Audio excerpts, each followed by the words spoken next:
Big up every single one of you. What is going on? Welcome to today's match review for Newcastle 2, Chelsea 2. I would say the best way to describe this is a game of two halves, and this is a game that had just about everything you could ask for from a neutral perspective, maybe not from a Chelsea perspective. But regardless, a very, very interesting match. I think overall, probably a good result considering the circumstances. For away to St. Jesus Park with an early kickoff to start off the day of Premier League football. And just to give a quick glimpse of what's going on with where the Premier League stands right now as of the end of today, considering tomorrow's match, a single match, which is going to be just Man United and Aston Villa. Aston Villa, win, lose, or draw, are going to stay in that third position. Chelsea in fourth with 4 points behind Villa. And the only difference in this table is if United come out with a win, they will shoot up to fourth, fifth, one of those positions, depending on the goal difference. But yeah, it'll probably be fifth, taking over Liverpool's spot. But yeah. Eventful day of Premier League football. Be sure, guys, to smash up the like, subscribe to the channel if you are new here, and also be sure to show some love and support by hyping up the video, as well as, memberships. All that fun stuff helps out tremendously with the YouTube algorithm. Man, so to get things started today, let's do a quick summary of today's match. I guess you would say is probably our starting lineup with a center back pairing of Chalobah and Fofana, or best 11, I should say, not starting lineup. Caicedo now back in the mix. He served his suspension, which the last game was Everton, so he's now back in the starting lineup. And a surprising, so maybe not our best starting 11, but you could make the argument a lineup that had an absent Enzo Fernandez. So that was a little interesting, but kind of okay considering the player has been getting so exhausted as of lately because of the amount of game time he's been playing. But yeah, Garnacho on the wing, Neto on the wing, Palmer again starting his third game now for Chelsea, with João Pedro in the attack as well. And I'll be real with you guys, the game did not start off great. It actually, well, to be fair, okay, let me rephrase that. The game started off great for Chelsea, but it didn't take very long before our fortunes completely took a 180. So first 3 to 4 minutes, Chelsea looked like they were attacking. They looked like they were the home team, to be fair. They came out with energy. They came out putting pressure on Newcastle. But as soon as Newcastle got a chance to see an opening and deliver a blow, very much how Anthony Joshua did to our boy Jake Paul last night. Yeah, Nick Voltemata was there. It was a really jammy goal, kind of a clunky defensive, showing. But regardless, Nick Voltemata is there to put Newcastle ahead to start the game off at 1-0, 4 minutes into the game. Again, a little bit of sloppy defending. Unfortunate that, after Sanchez makes the initial save, the ball just kind of bounces pretty much in front of Nick Voltemata's feet, and he does what any finisher, any striker does, puts it behind the net. They're 1-0 ahead, and takes the wind out of our sails. After that goal, we were on the defensive the whole entire time, the whole first half. It was actually embarrassing and enraging, to be honest. Getting up early in the morning, obviously, to see the boys at St. James is never an easy thing, and it's never a lovely thing to do, considering if you're losing, and the way we were in the fashion we were losing. And of course, because Newcastle were just pinning us down for that first half, it didn't take very long until once again a cross comes into the box, a brilliant cross from Anthony Gordon, which saw Nick Voltemata flick it on basically down where Sanchez couldn't get it. I think Sanchez maybe got a tip on it. Maybe I don't think maybe he'd even touch it at all. But yeah, nothing Sanchez could do to react to that. It was just the ball came in so quick. The flick was spot on. Brilliant goal from Nick Voltemata. Goes into VAR for a check. It's cleared. Onside. It took way too long to figure that out, by the way. I thought it was so obvious that it was onside, but okay, VAR. But yeah. In the whole first half, we're playing defensive. Sanchez keeping us in the game. We're just not getting anything off in the attack. It just seemed that Palmer was quiet, barring maybe one chance or two. We were just not up for it. And on top of it, too, everything we were executing was just not on point, which when you're visiting Newcastle, the setting and how hostile that environment is, and just how easy it is to lose control of the game, you have to be on point, and we were not. We go down the tunnel. The first half ends 2-0, and then we come back out. No changes made. Enzo Fernandez warming up, and it didn't take long before Chelsea decided to bring their A game, and then the second half is a completely different story. We completely dominate the second half, and we get fortunate with a few referee calls as well. I will say that. Throughout the course of the game, I think the whole entire game had the equivalent of 9 yellow cards, I believe. I'm surprised no one got sent off, considering how many fouls and how many yellows were given in today's game. It was a poker match, essentially. But Reece James, his poker face, brilliant goal from a foul that was given to us right outside that sweet spot. And oh my God, Reece James, give yourself a round of applause. This player is such... I appreciate this player so much. My fucking captain. Brilliant free kick that kisses the post and then goes right into the side netting. Ramsdale really couldn't do much about it. He tried, he got close, but just not close enough. Reece was just on it. So brilliant goal from Reece.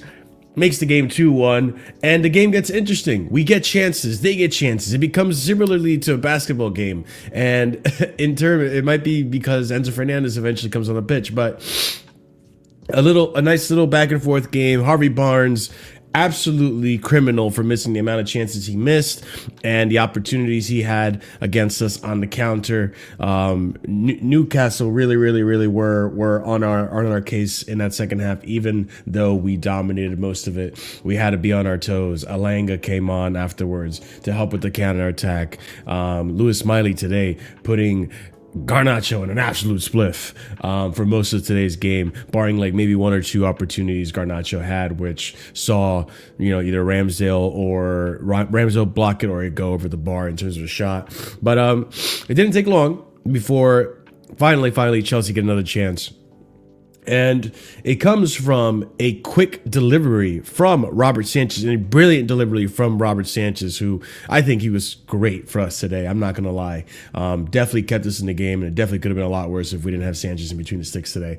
But Sanchez finds an opportunity to boot the ball over to João Pedro. And listen, João Pedro, for as much as we criticize his season so far, as much as we've been criticizing how useless he's looked at times on that pitch, it's moments like today which now make it make sense. It's moments like today's goal which make it now understandable why he does get picked and why he can be so ruthless and deadly on his day. And wow. Sanchez finds him. He heads the ball, takes Malik Chow completely out of the play, just by the control he had from Robert Sanchez's long kick. Gets himself in such a sweet position, 1v1 with the keeper essentially, and a brilliant, like an absolute classic finish. Good on João Pedro. The score is now 2-2. And listen, Chelsea were up for it. Chelsea in the second half showed that they wanted it, and we almost got it. We really did. We got unlucky in some aspects. We got lucky in others as well. The Chalobah little shoulder deck that, VAR looked at and said it was enough shoulder to shoulder, that it wasn't a foul. We got lucky we didn't concede a penalty on that. And Harvey Barnes was looking for a penalty in that second half. Heavy was trying. But Reece James again today. What a phenomenal performance. Last ditch effort, tackle as well, coming from deep to get that block off so that Sanchez doesn't even have to touch the ball. And yeah, I think it was a brilliant game from Chelsea in the second half, but an absolutely horrendous and poor game from Chelsea in the first half. And obviously people are going to criticize the result because it's not a win, and I get that, but Newcastle, first game in the morning, 12:30 kickoff away at St. James. I think most of us will be okay with a point. So I think a point is pretty good when you consider all the circumstances around Chelsea right now. I'm pretty happy with the result. Obviously, the first half performance was horrible, but the second half, I wish I could have seen that the whole time, because it looked like the players had energy for days, and it looked like they were finally up for it. But yeah, the result ends in 2-2, and we move to, we get a week break, I believe, until the next game, which is going to be Aston Villa. So no Chelsea until next Saturday. So gives you guys a chance to enjoy your holidays, enjoy your Christmas and all that stuff. And then come back to it the weekend after. And I don't know, I think I'm going to be streaming that. I'm not entirely sure. I'll get back to you guys about my schedule for Aston Villa. But regardless, result ends in 2-2. I think it's a good point for Chelsea, considering the circumstances, and we go from there. But I don't know who wants to take the mantle first. I think we'll go with RSM, if you're there. What are your thoughts on today's game, man? Yeah, I mean, to be honest, I think it's frustrating because sure. I agree with other people that I think initially said, listen, given our recent history at St. James Park, a draw isn't the worst result in the world, right? It's not the end of the world. It's not like, okay, alarm bells are ringing, this is bad. But it's sure. frustrating because in the second half, they once again show us what the team looks like when they are firing on all cylinders and what the game should have looked like from the beginning. And I think that's where the 100%. Frustration creeps in. Like, listen, props for actually coming back. Props for actually, doing the work and everything. And I saw a tweet that I feel like really encapsulates sort of what I feel. I think it's like every time we concede a goal, it's frustrating because very few times do we concede a goal where we're like, okay, wow, it was amazingly well worked, right? We got ripped open, fair play. This player did. It's usually ugly. It's disgusting. There's so many errors on our part. You know what I'm saying? It's like so many things that are preventable that from our own end to stop the other team from scoring. And that's what it felt like. Props to obviously Wamada. Like, he is there in the positions where striker needs to be, but our defenders are not doing enough, right? I mean, you see, in the second goal, why is Caicedo having to pick up the striker? Like, where are our center backs in that moment? You look at the first goal, like, okay, why? Like, you're on the floor. Is this really? Like, are we dead ass? Like, is this? It's just so deeply frustrating the way that we concede.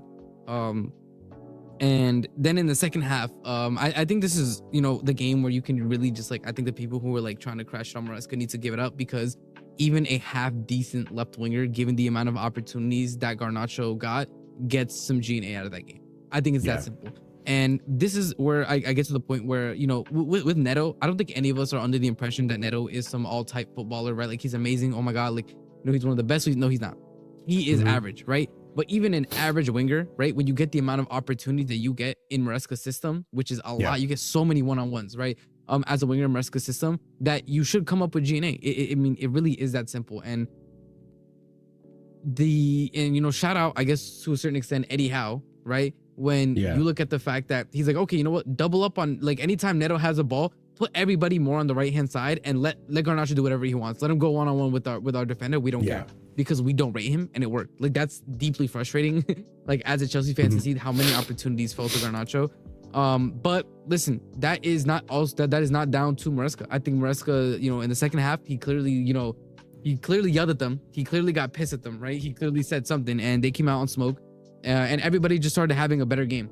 It was that simple. I think the second half is what I expected the entirety of the game to look like. A lot more back and forth, us with with better attacking play. But unfortunately, those first 20 minutes at the start of the game is what killed us. And that is legitimately where we lost the game, in my opinion. Because I think that if we kept it, 1-0, we would have won this game 2-1 in the second half, right? If we prevented even one of those goals from going in, I think we would have won it in the second half. It's just frustrating. And it's a bit worrying, because I do think that, with the amount of people that Newcastle had out, I expected us to beat Newcastle. And I don't think that that's a crazy ask. I know it's St. James Park, but when you let St. James Park come alive within the first 2 minutes of the match, like, you are setting yourself up for a very, very long 90 minutes. And unfortunately, that's what we did. To talk about maybe some standout player performances, obviously my captain, my captain, Reece James, I'm never giving up on you. That's my guy. That's my dog. That's my legend. I don't care. St. James Park with the wall, bro. That's my legend. That's my dog, bro. Like, this is one of the best footballers I have seen in my life. I don't care what anybody wants to tell me. You can argue with the wall. This guy is insane with the amount that he can do all over the pitch. And people are saying, okay, he's still, and this is where I credit Maresca for bringing him back, right? Because I think under other coaches, that last ditch tackle, running in from not even on the screen, right, to block that shot, I don't think he risks that, because he knows he might get injured again. But because he's playing so often in the midfield, because Maresca is, trying to find places for him to play where he can save those bursts of pace for when he really needs it, it's going to give him a longevity to his career. So, shout out him for that. I do think, it is obviously, we can only do so much in terms of, the midfield rotation and, Palmer being on a minutes restriction because he's injured, right? So he can only 100%. Play a certain amount of minutes. So, it's frustrating. At the end of this game, I feel frustrated. Obviously, shout out coming back in the second half. I think that's the minimum that they should have done after the horrendous first half. But I mean, I have a lot of frustrations, to be honest. But end of the day, I don't think that it's the end of the world. We still end the week in fourth. Obviously, I think everybody, title hopes, prize in the bag with that one. Yeah. But we can still leave with a couple of cups. I think we should obviously still seek to be comfortably in the top four. You know what I'm saying? But end of the day, it's not the end of the world. I'm not too. There's no worrying signs. There was nothing I learned from this game that I didn't know before, right? I just think that it is one of those things where if we just have a better first half, we win in the second. That's just the way I feel about it. So that's where I'm at with the game. Yeah, I can't disagree with most of that. Like, if we do better that first half, if we keep a clean sheet that first half, even as the bare minimum, defensively look a little bit more sound, we probably come out of there with a result, with 3 points actually. Because again, it gave me that second half, it gave me last season when we had 10 men vibes. You know what I'm saying? Where like we looked up for it, even with a man down. We looked up for it, and we looked like we were gonna, exploit them, and at some points just really get away with murder, really, because of just how poor we were defensively in that first half. And in the second half, I thought maybe we could have gotten away with a win. But like I said, it gets to the point where it's like, you know what? because of how dangerous that counterattack looked, because of just how Harvey Barnes was just knocking on that door in that second half, I was like, you know what? I'll come out of this with a 1-pointer.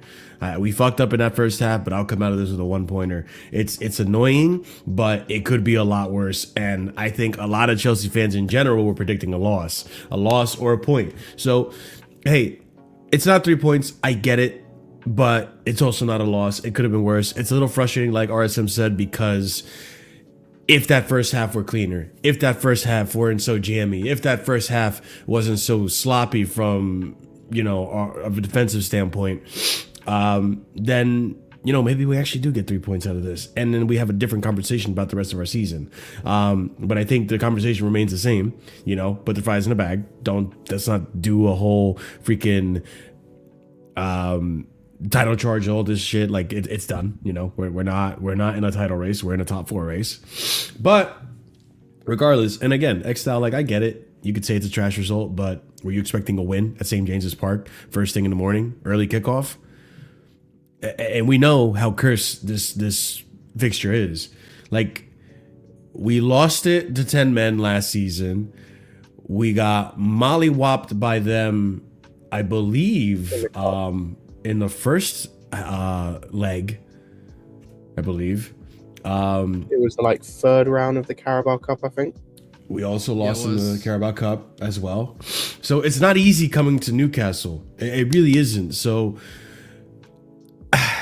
listen, I don't want to sound like an Arsenal fan, but if you told me early kickoff, you get a point against Newcastle, then all right, fair enough. But I get the frustration because if you don't have that first half, we're probably talking about 3 points. I don't know if you agree with that, Scott. Potentially. I also think if we just have better players, even with that first half, with that second half we had, with better players, we win as well. So I'm kind of where RSM's at. I'm not actually too disappointed or annoyed with the result because, again, it's like a point away at St. James's Park where we have had like a historically shit record, like tragically bad record, and we came back from 2-0 down. Like, I'll take that, right? Last year we don't make that comeback. 100%, and like 100% we don't make that comeback. We don't come back from that. I think my annoyance is more with the performances of some players more than anything, and it's just like the usual suspects basically. And it's like RSM said, we didn't learn anything from this game because the players that didn't perform or like didn't do nothing or shit the bed or caused us to lose or whatever, like it's the same. It's the same. Like, I don't understand how many times we have to come on shows like this and on like Lewis's streams and wherever else and go, so Garnacho was shit again. Enzo Fernandez had another like awful cameo off the bench. Like, he wasn't why we lost, but it was nothing. Our defense let us down again in terms of mistakes. Gusto at the back post is a match made in hell. And yeah, that, like, we keep talking about the same things every week, and it's like, at some point, it's like, that's what's going to happen. Like, Marshall, it's so bad, or it's got to the point where Garnacho played 90 minutes and I didn't care. Because who was going to replace him? Buonanotte? Gittins if he was on the bench? Tyreek George? Like, who cares? Yeah. Like, that's unfortunately where we're at with this squad and with the players. So we just got to kind of ride out until the end of the season because nothing's going to change in January. We got to pray to Lord Jesus Christ that Maresca stays. And then, kind of go from there because it's just more of the same, unfortunately, with this team. I don't know what else to say. Like, I'm just glad that, like we said, that they picked up in the second half and most of the players like turned it around and started performing. I thought Chalobah in the second half was excellent. Obviously, I think he was. I think the whole defense was at fault for the first goal, to be honest. But yeah, I thought he was excellent. Apart from the Sanchez, I thought the rest of the defense was at fault for that first goal. But I thought the defense like massively stepped up in the second half, especially the centre backs. I think that like RSM said, James was excellent. I thought, despite the fact he had a pretty crap game overall, I'm very happy for João Pedro that he got his goal. Like, I think he needed that. Yeah, for And sure. hopefully he can take it going, like he can continue that going forward. I hope so. I thought Neto was okay, and I've seen a lot of people like get on Neto. Wasn't Yeah. too annoyed with Neto this game. I think part of it is the fact of like what RSM said, even though he's been quite average this season, or he's been inconsistent. You kind of back him at this point to almost pop up with a goal or an assist in games out of nowhere. Like he almost did, to be fair, apart from the fact that it was a handball. Yeah, it's like he got at least it ended up being a save from Ramsdale. Yeah, at least with him there was like an idea in my head of like in the second half, by the way, I'm telling you, like because Neto's popping with Genie in the second half, if you look at Eddie Howe, he told him, listen, anytime Neto gets on the ball, put two people in that general area, try to stop him. And Garnacho was one-on-one the entire time because of it. Because Eddie Howe knew, just give the ball to Garnacho. We're not scared. Yeah, I was actually going to ask that to you guys. Okay, so let's talk about one of the bad performances about today's game, and it's sticking out like a sore thumb. I think Garnacho was absolutely horrible this whole entire game. That's a bad performance. He was the worst player on the pitch again. I 100% agree with you. Also, thank you, Omar, for the £10 super chat. Big up to you, my friend. Omar, £10 super chat says, Palmer is not a 10. When does Maresca realize this? Palmer won us 2 trophies playing his favorite position. Why can't he play there for 30 plus games? Time for Reece James to go back to right back. No more Gusto. Reece James equals right back. I mean, Reece James did play right back for the last 30 minutes of the game. So I would say there's multiple, just on a Palmer thing, there's multiple things to address with this. Number one is he is a 10. He can play 10 100%. The fact he can play 10 and right wing, like, is cool. He's just versatile. He 100% is a 10, can play 10. Secondly, both of the fucking games that we played, the final and the against, did he not play as a 10 against PSG in the final and in the Carabao Cup? it was a 10, but he was like in those. It was like 10 right forward. He still played. He ended up with the way we played as a 10. He ends up in that area in general. It's like the issue with Palmer this game is twofold. One is, I think, a little bit of it is fitness in terms of you can tell he's getting back to his best. The second thing is, and this is the only one of the criticism I'd have of Maresca this game, he needs to stop playing him in the left-hand side, like in the left half space. Like, brother, it doesn't work. It's cheeks, especially when you've got Garnacho as the guy he's meant to be linking up with, who won't pick his head up. It's like he's an ostrich, bro, with his head in the sand. Like, stop doing that, please. If Enzo has to play left half space and the left hand side is kind of cheeks, but it means the right hand side with Neto or Esteval and Palmer is amazing, just do that. I don't care. I think the match, the way that second half went, I think Eddie Howe set up Newcastle in a way to force us to go on that left hand side continuously, because Miley had Garnacho completely locked up. Garnacho had two moments. One where he does a little pot shot, the bottom left-hand corner, forces Ramsdale to make a save. Cool. And then he took that shot earlier in the second half where he skied it. That's all I can remember. Outside of that, he was he had the one moment he crosses it in the box and none of our players were able to get to it. It was a dangerous little cross, but that's it. That's it. It really wasn't, for the most part, Miley kept him shut and kept him quiet, and we were just funneling as much as we could to that defective left-hand side. And it's frustrating because, I get it, you know? I don't rate Garnacho that highly. I don't think he's been that brilliant, but he does get into little dangerous positions and all this and that. We saw it against Cardiff, missed a million, but got into sweet spots to be, high XG position, whatever you want to call it, right? Gets into some juicy areas, but just can't finish. Could even give us that today, really. I think to an extent, it was Newcastle's tactics kind of just forcing us to funnel in that general direction. I'm also not going to sit here and say, Newcastle are in a center back crisis. Like, yes, I get it. Dan Burn wasn't available, but I'm sorry, Malik Chow is having a absolutely brilliant season, and it's going under the radar. It's been one of their best signing, if not, it's between Nick Voltamata and him as signing of the season for Newcastle, considering the signings they got in. Like, you guys saw it yourselves with Alanga. That guy is absolute dog shit. He's been horrible for them this season. And the fact that he had that 1v1 opportunity and Cucurella was able to keep up with him and just smother it, like, just shows, because that was like his bread and butter last season. That the pace and the 1v1 chances with Nottingham Forest. Elanga's been absolutely horrible for them. But Malik Chow, Nick Voltamata, both of them really stood out. So I'm not gonna say like, oh, Newcastle, we should have really showed them because they were weak. Still, I think Newcastle is still a tricky side to go up against. But yeah, Garnacho was so useless on that left hand side. I was getting really frustrated, but the pass was always there. So it's just like, okay, I get it. And they always tried this. What was really frustrating in that second half is heck, they would always try, like whenever the ball was like right in the middle. Like I remember Enzo Fernandez tried it and he gave it away. But then like Moises did it and other players did it. They would just try to find that instead of like going around to like Cuckoo and then up to Garnacho, they would always try to like do that quick, cut through some corners, threaded ball to Garnacho. And it's just like, okay, I'm getting frustrated watching this because we're trying to do the same thing and it's not working. So yeah, I don't think Garnacho was very good today. What did we think of João Pedro's performance? Non-existent outside the goal. I think the goal was brilliant. The goal was fantastic. Like he did so well. He with did that. everything, yeah. Outside of that, he was completely anonymous. Yeah, really quiet.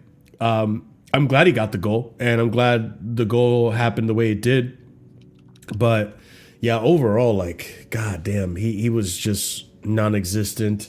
Even in that second half, outside the goal, he had some moments where he had like a little bit of hold up here and there, and maybe would help with the build up of the play. But overall, like, I think the player I can say was most effective in that second half, Reece James. Holy shit, dude, what a player.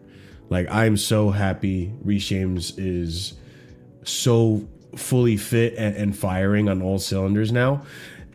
Listen, whether you like the whole him in midfield or whatnot, like, if you don't understand why he's playing midfield by now, I don't think you'll ever understand football. It's not because Maresca fancies him there. It's because of the lack of Lavi and Asugo. And if you don't get that by now, then you should just give it up and just admit you have an Enzo agenda. But Marshall, the commenter, thanks for £10 or dollars, said about Palmer, like, hey, he needs to play right wing because he performed well in 2 finals. Well, that's also contradicting yourself because Reece James played midfield in those 2 finals and Gusto was the right back. Mm-hmm. Right, Also, Gusto was our best. we can't. Honestly, after Palmer for PSG, Gusto was our best threat in terms of attacking wise against PSG because he was always there for the ball for the pace. So then you're contradicting yourselves. First, you're bringing up the case that Palmer did well in those 2 finals in the right wing, but then you're completely dismissing that Reece was in the midfield and Gusto was as a bombing right back. Mm-hmm. Like, choose a struggle. That's all I'm saying. No, I get it. Because like you can't have it both ways. Criticize the tactics and then also praise them because they ended up winning you a game. Like, it's silly. And you're right, CP. Like, it doesn't get called out enough. Like, for all the criticism that we have about Reece playing in the midfield and all this and that, we don't give it kudos when it actually works. And we keep It worked against it's Liverpool like and short-term Barcelona. memory for a lot of Chelsea Insane. fans. They're really quick to forget the good performances, and then I even saw it today again. Like, I made a joke about this whole, with the Maresca links to Man City. I made a joke that it's so funny that Man City want, see him high in the prospect list as a replacement to Pep, yet my fan base criticize him because he inverts Reece. And like, when you see performances like today, like, why the fuck wouldn't you? He's a good player. He's a fantastic player.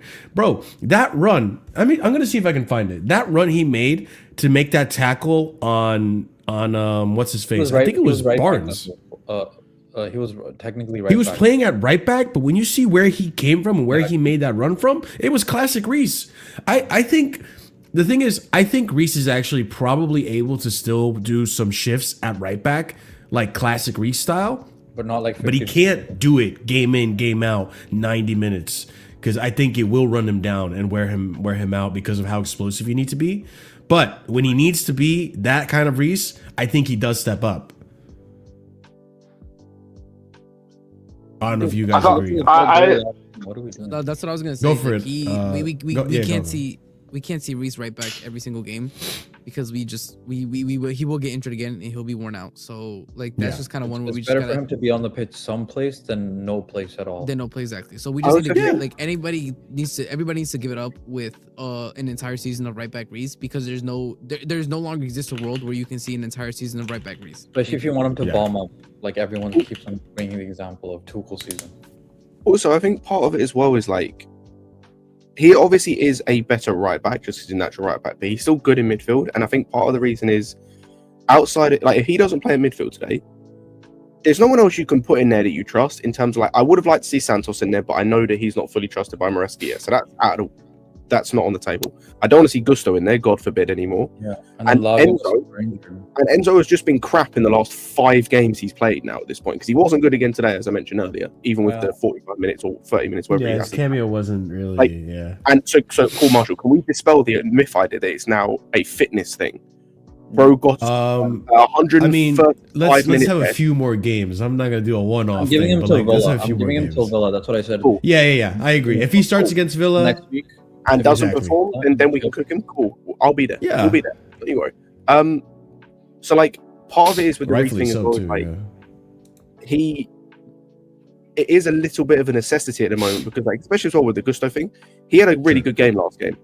He scored a Against goal last game. whoever the fuck we played, Everton. He was bad Gusto, today. yeah. Yeah, like he wasn't good today, I'll be honest.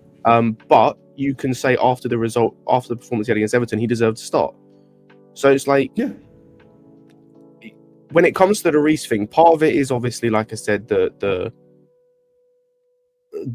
what's it called, like the managing his minutes and managing his like workload in games. Yeah. Part of it is also the other options right now are either not trusted by the manager fully enough because they haven't really played enough at the moment, or are injured, or are just in shit form. So do you really need other options at the moment? Unless you just want to see Enzo Fernandez play 90 minutes and be shit for 90 minutes again. Like, and similar to Arsenal's midfield, the Newcastle midfield is known to be extremely physical. I know they were without Joelinton, but Bruno and Miller are still very physical people, and you need someone as physical. And Enzo's not that. Lavia's injured. I understand why Santos isn't there right now because even Enzo Maresca during the press conference said if we had slightly more older players, more experienced players, you know, in these situations, we wouldn't be as susceptible to things. So he wants an experienced head. But like I said, it makes sense to me. So watch this. Obviously, us here on the panel, we saw this. We're gonna admire it for a second because this is again what Reece can give you. And like this is what I mean. Like he is fully fit now. He can have some right back shifts. And I hope this is what I'm hoping for, guys. When Lavia, when Isugo at some point this season come back, and listen, I'm not banking anything on Lavia. I assume he's gonna come back for 2 or 3 games and get injured again. This is the rate that he's at. Bet it on Liverpool. Just put money on Liverpool. He's gonna be healthy for Liverpool. Yep. But at least in those 3 games where he might be available to play, we'll see more of Reece James at right back. Because like here again, he was playing right back when this happened, and just again, I just want you to pay attention to just how quickly he's sprinting. Look at that sprint. Boom. It's absolutely insane to make that tackle. To make that tackle was phenomenal.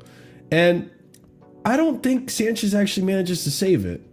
I really don't. So it's always brilliant when you see your center back, or not center back, but like your defensive player just make this kind of tackle. Everyone else was asleep. Everyone else was not seeing the play before it happened. But Reece, the reading of the game, and just to see that opportunity to make that sprint, it was brilliant. It was brilliant. Harvey Barnes was knocking on that door. Like, I'm surprised he ended up not scoring. Yeah, and he constantly found space. He constantly found dangerous areas too. But yeah, Reece James. Boots were missing. Say that one more time, Curry Pirate. I'm saying similar to Garnacho, his shooting boots were missing. They were finding places, they were finding positions to be threatening. It was just shit. I mean, to be fair, Garnacho wasn't even doing that today, unfortunately for him. bro, he's so ass. But like it's so bad because like after what I saw against Cardiff from Jamie Gittins, like it's they're both again, ass. horrible we got, bro, recruitment. we got nothing ass, on our we got left wing. ass and cheek on the left wing, bro. We got ass Yeah, and cheek. That's what I'm saying, best bro. bet is No, our best- I said this on Lewis's stream earlier. Like if anyone was there, I apologize for repeating myself. But like when it comes to wingers now, we got to stop comparing. We got to stop having the other player be the bar. Like the bar for wingers at this football club needs to be like either Kalu or Willian or someone like that. If you're not better than them, leave. Yeah. I mean, I'm at the point where for me, like I don't even expect good wingers anymore. I don't, bro. Like I give it up with that. If you get me GNA, you're passable. That's it. That's all I care about, bro. Get me GNA on a consistent basis, and that's it. That's all I care about, man. Can't even get that, bro. I think our best hope is literally Esteval to stay healthy, so then Neto can play on the left. Yeah. Then you Yes. have competent wingers then. Esteval didn't play today because of the injury, right? He's gonna be available for Villa though. Villa, Yeah, that's so why apparently he Mauricio should be fit for Villa. Villa. Okay. he said that on Friday. Because I think, listen, considering all the rotation, all this, by the way, Maresca, I think when fit, Esteval needs to be starting against Villa because you need that rotation, right? So I think. I don't Again. think he's going to start because he's coming back from an injury. He'll get subbed on. I'm telling you, he's not starting. You know, he's definitely not. But I mean, we Against- have so It's many gonna be games in Garnacho and January. Neto again. I was Yeah, gonna ask So you many games guys in January, man. because of how Emery plays. Do you reckon that Garnacho will probably have a better game? I'm not saying he's gonna have a good game, but you think he'll probably have a better game against Villa? No, I don't know. Marshall. He Okay. played against a midfielder at right back, and I don't remember. He might have beaten him once. It's literally another Liverpool situation, bro. When he played against Szoboszlai and beat him once. Yeah. He played against Lewis Miley at right back and beat him once. I'm expecting him to Yeah. do better against Matty Cash, who's an actual right back and is in form. What? Mm-hmm. Yeah. So we'll see. I hope that for that game, it's gonna be like Neto and Esteval, just because, again, like great Garnacho, you gotta brace against Cardiff. You've shown that you're not of this level, unlike Gittins. But then when you come to the Premier League, you show you're pretty mid. Marshall, what he's shown is that he's a bench player. He's an impact substitute. He should Right? not be starting Premier League games. Oliver, I'm actually glad you brought and that up because that's very Like, true. that's disgraceful. Again, I go back to it. Yeah. Solomon Kalou is a bench player for us, and he's not better than Solomon. I agree Kalou. though, This guy's Scott, not good enough. because like it's not No, a he's not surprise to bad, us. but We still. saw this. How come us as fans can point that out, but the directors can't see This that? is about the nicest thing I can say about Garnacho. Like, Go for he it. actually has with Gittins, I don't see any difference between him as a starter and him as a bench option. At least Garnacho against tired legs. Okay, you're getting a little bit of something. It's not as good as Kalou, I agree, Scott. And Kalou, that's a good benchmark, but it's just not good enough, honestly. Like, I agree to every other point you've said, guys. Yeah, I mean, go ahead. What was it say? Scott. Big up, Pete. I forgot what I was going to say about Garnacho. I just don't like these guys shouldn't be playing for us as bench options, bro. Like, if we want to win league titles, we got to stop like pandering to these mid players. We got to stop like thinking that they can do anything. Like Garnacho, currently speaking, like you can go through Premier League teams, and you'd have to work out what teams he starts for. By the way, like he probably would starting for teams about mid-table, maybe. And Spurs, maybe. Yeah. Are you talking mid-table now? Marshall, just he wouldn't like- start Spurs. I'm taking every Spurs left winger currently playing over over Garnacho. I'm taking Brennan Johnson over Garnacho. At least with Brennan Johnson. Yeah, I was gonna At least say. with Brennan Johnson, he can give me GNA. I know that for a fact. He can give me GNA. Well, He's not this dog season, shit. but- He can give me GNA. He was the top goal scorer last season. In a half Yeah, decent team, he can get you I'm saying GNA. this season. Oh yeah, this season he ain't been good, but I know for a fact he can get GNA. He has the Jackson disease. Who does? Yeah. He gets in like great areas to do like impactful shit, and then it just doesn't really happen. Like at a level you think it should, considering where he is on the pitch. Like the amount of times he's 1v1 against a teenager coming out of their academy playing right back. And just the little end product we got from that is kind of annoying. I don't know. I'm not sure, man. It was frustrating. Like, Bro, It's we, not- we we, were employ, lucky to- we employ criminals, man. That's why. we were Yep. lucky to only be 2-0 down, but like considering where we were, especially after Reece James's free kick, I just wish we would have gotten more joy out of our left winger, especially. But Neto too, he's not innocent. But yeah, if you don't have difference makers in the final third, like, it is what it is, man. I don't know. Yeah, and that's the thing. It's exactly what Pete said. Like Garnacho again does great, and again, we've assessed this prior to him coming at the club, coming to the club, I should say. We know he's an impact sub at best, and when he does come off the bench, does pretty good and does exactly what Pete was saying too. Like he finds these good positions, just like Jackson, and just can't put it away. Which, okay, maybe by some miracle he gets blessed and something clicks and he finally figures out the finishing aspect. But I'm not holding my breath on that, because that is mostly like you either have it or you don't. But yeah, it's like when you have Gittins as your backup, it's just poor. It's just poor recruitment. Like at this point, Scott, and I don't think you disagree with me, I'd rather just see George play on that left wing, and I know he's on his way out. Marshall, I was going to say this. You can't like this. He was And I was against going to say Cardiff. this actually about the finding good spots thing. George was doing that as well. Like, Yeah, people forget he scored against Fulham. In the run, I think the back end of the run last season. yeah. Like he finds good spots in like when he's playing in and around, especially when he's playing in And and, he's around. got the decent strike. finishing too. He's been scoring. Yeah, he's got a goals. decent finisher. You can't tell me to like. I think who was it? Was it? I can't remember who it was that said this. They were saying about Mark Hugh and Delap, I think, or João Pedro. But like, you can't tell me if you're giving George the same minutes that you're giving Garnacho. He's not giving you the same amount currently. You can't tell me that. Garnacho's got what in the league? It's 1 goal and 2 assists. Yeah. You're telling me if you'd Something given like the that. exact same minutes to George, he's not giving you at least the same amount of I G&A? agree. But wait, Scott. But here's the thing, though. We are criticizing how he did against said team, but then Tariq had a chance to impress, right? Against Cardiff, the same place that Garnacho got 2 goals, and he was fucking ass. That's the thing. He was not a striker this time. He wasn't a cam. He was a right winger, and we said, oh, he's good in the right wing because he was good at crossing. A few times he had a winger chance this season, last season. Mhm. And what was he? He was shit against Cardiff. But let me ask you Actually- this, OCP, in your opinion, right? Even against Cardiff, like when I was watching that game, even against Cardiff, if I went into that, finish that first half and go into the second half thinking about what substitutions I'm making, I'm thinking I'm taking off Buenanote or who was on the left wing, or Gittins in that game before I'm taking off George, because although George didn't really do much, whenever he got the ball, he at least tried to cross it or try to make something of it. From my analysis of the game, I don't know if you agree with me on that. Okay, but that's also very Garnacho-esque. Garnacho-esque makes I know. crosses that's true. and shit. Doesn't mean it worked I was- out well.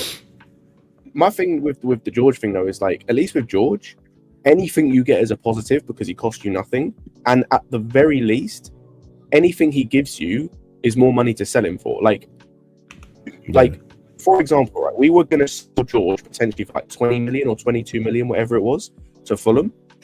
Like, say he performed or to the same level Garnacho had performed so far, you could easily sell him for maybe anywhere from 25 to 30 potentially if he got a goal and a couple of assists. How the fuck are we The selling mo- Garnacho moment- for what we need for him? The moment he puts how a you good making- run of form together, he's a 40 mil player. 100%. There you go. How the fuck Yeah, are we selling Garnacho for what we paid for him?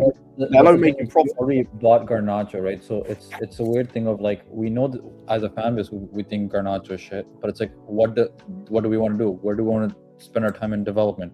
A guy we I already just wanna spent do 40 it. million on Like- that we want to turn good, or a guy we obviously have for free that we can't sell for profit? It's No, a but see, weird but this is thing.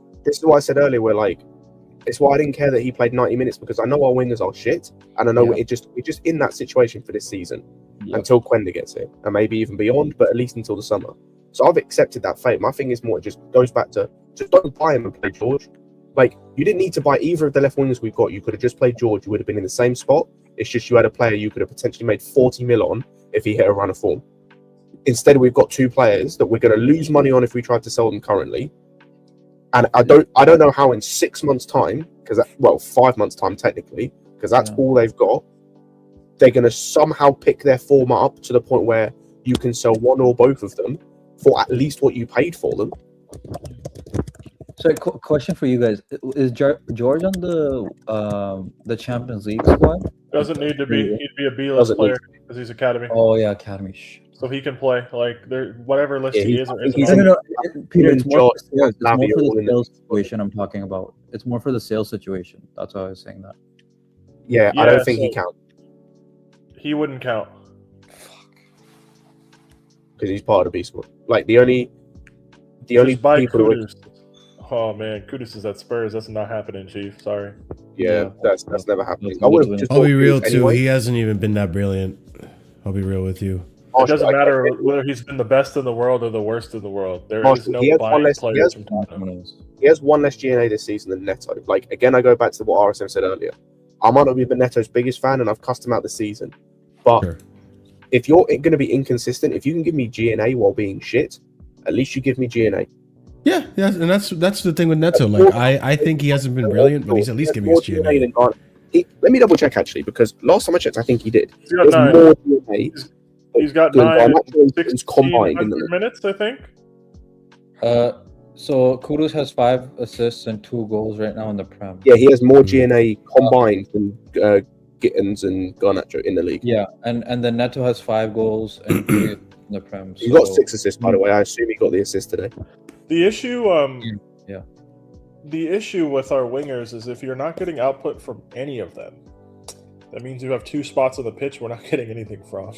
Yep. As frustrating as João Pedro is or can be, like at the end of the day, if we were getting like a João Pedro type of return across those front positions, nobody would be that pissed, right? Like we're just getting nothing from Gittins in the league. We're very inconsistently getting anything from Garnacho. I don't know. It's frustrating, man. It is frustrating. I get why people are mad. Let me ask you guys this though, and I think CP was kind of alluding to this, or maybe he wasn't. I don't know. Maybe I misread it, but I misinterpreted it. But in hindsight, now obviously it's easier said than done. But at the time, would you guys have been okay if we didn't go into the left wing market and just stuck with George? Because to me, it seemed like, and this is what I find odd. I've always thought of Clear Lake. Wait, what's up? What do you mean? You mean both Marshall, of them? I have 2 questions for this. Number one, are you saying we don't go into the left wing market at all? Yeah, With the left wing, yeah. And that's what I'm saying. Because are you saying this knowing what we know? Are you saying this knowing what we know now? probably, to be honest, Scott, for that last one. If you're telling me Numbers wise, we'd be a shorter player. Yeah, well, I would. The reason I ask right now is because I'm kind of confused with why they went for these left wingers in a sense. Because all right, Gittins you can kind of understand. It's like okay, no, it makes sense. They bought a Madueke after developing Madueke. I was going to say that we went into this, Marshall. We went into the season technically speaking not having a left wing. Like I understand why they bought a left winger, 100%, but it's who they bought. So my thing is, what I'm trying to get at though is that it's the fact that there's 2 of them. What confuses me is what I'm trying to get at, right? Is that I'm used to this recruitment being like, we're not going to get anyone unless it's the right profile. Like they're willing to wait until the right one comes out, right? We saw this with the striker situation, where like, or even better with the goalkeeper situation, right? Where we knew in the beginning of the summer, or we all agreed we needed a goalkeeper. Right now, it doesn't look like that, but in the summer, we were saying we need a goalkeeper. They were willing to wait until what's his face, Penders was ready, rather than actually buy a keeper, right? So the way I see it, it's like, so why didn't you, if the right left winger wasn't available? Because Gittins, we all knew, needed to be developed. He wasn't going to be ready. Maybe in the future he might be really good. We don't know. I don't know either. I don't know where I'm standing with that right now. We'll see at the end of the season. And we knew Garnacho wasn't good enough. You could have waited to see if another market opportunity arose and done that, which you've done in the past. Why for this time around did you just go for it? Marshall, the reason why is because okay, with Sanchez, I think all the sporting directors agree. I think yesterday Scott talked about this on Lewis's channel. It feels like every summer, each of the sporting directors, because we have 5 of them technically, gets their choice of one player from the market. They're like, you know what, you Stuart get this guy, and then this guy is going to this person. That's what it feels like, right? Because it's like Stanley might have chosen Gittins, Stewart might have chosen Garnacho, then Delap was Win Stanley, and then you know what I'm saying? There's no continuity in logic. But also, Marshall, like technically speaking, the guys they signed in Gittins to Garnacho, profile-wise, do fit with what they wanted, and especially what works in the system in terms of like Gittins' profile of a what's it called, of a high, like a, how do I word this, like a 1v1 like can isolate his fullback type of winger, which needs to work in this system because we don't really overlap or underlap. Profile-wise, Gittins works. The issue is his quality. Like, for example, if you put Leao in his position, the upgrade is infinite because Leao is a similar profile. Obviously, he's got the physicality over Gittins, but on a quality level, he's massively better. With Garnacho, it was a case of like Semenyo as well. With Garnacho, it was a case of like they wanted or thought they needed for the system as a different profile, a high volume shooter who gets in good spots and can get in behind, which if you look at stats, which they love, Garnacho is that guy. Yeah, it's just if you watch any game of United with your eyes, you understood that there's a reason why he's a high volume shooter. It's because bro can't hit a barn door. Bro hit Rose twice in one game today. So technically speaking, in their mind, they did actually buy profiles that work for this squad. And they bought players that are consistent with their line of buying.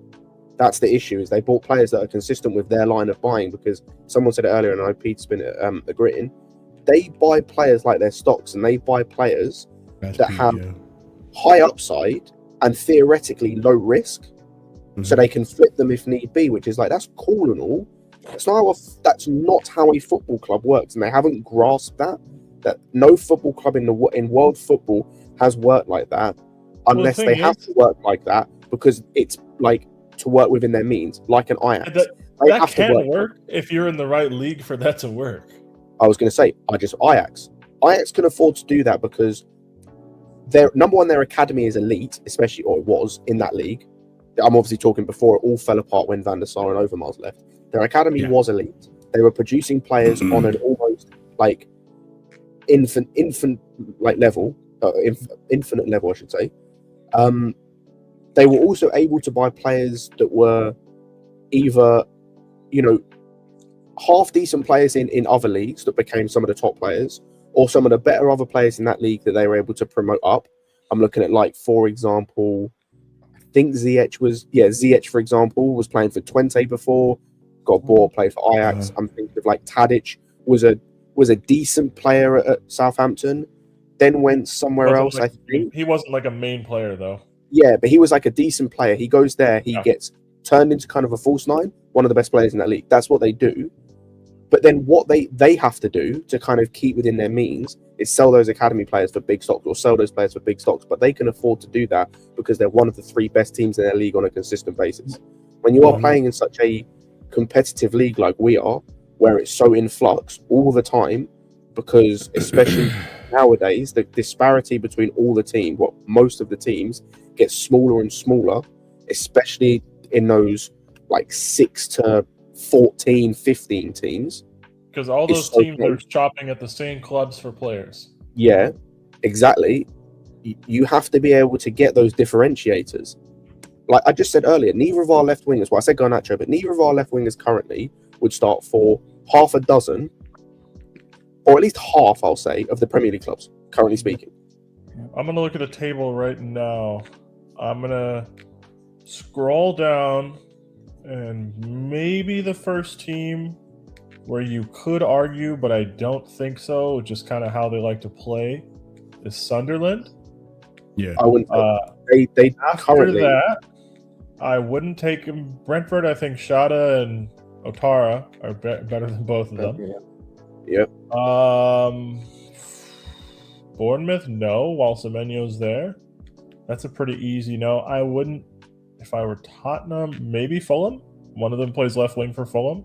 Maybe, yeah. Or whatever, like Kevin or So, whoever the other. Yeah, that's what Kevin, Harry Wilson. Another thing I want to say with the sporting Leeds. directors is, even if we talk about them kind of... Leeds don't play wingers anymore.